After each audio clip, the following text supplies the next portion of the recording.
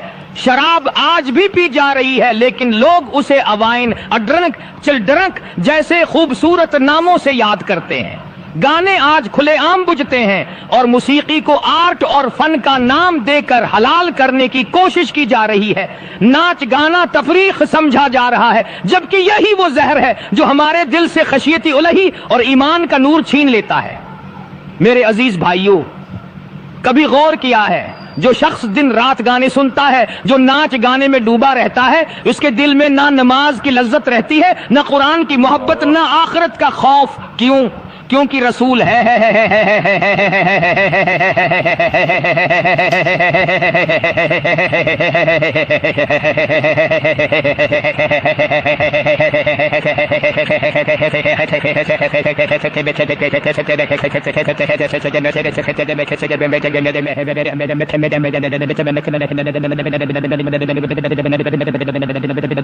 اللہ نے فرمایا موسیقی نفاق کو ویسے پیدا کرتی ہے جیسے پانی سبزے کو اگاتا ہے، یعنی موسیقی دل میں نفاق، دوغلاپن، ریاکاری، غفلت پیدا کرتی ہے، اور یہی ہو رہا ہے۔ نوجوان دن رات کانوں میں ایئر فون ڈالے گانے سنتے ہیں، ڈرامے، فلمیں، کنسرٹ، ٹک ٹاک، سب میں ناچ گانا عام ہے۔ شرم و حیا ختم ہو چکی ہے، مسجدیں خالی، دل گندیاور، نفس مزے میں۔ یہ سب قیامت کی پیشگی علامات ہیں نا، فیصلہ تمہارا ہے۔ کیا تم چاہتے ہو کہ تمہارے دل سے ایمان کا نور نکل جائے؟ کیا تم چاہتے ہو کہ آخرت کی رسوائی تمہارا مقدر بنے؟ اگر نہیں تو آج سے، ابھی سے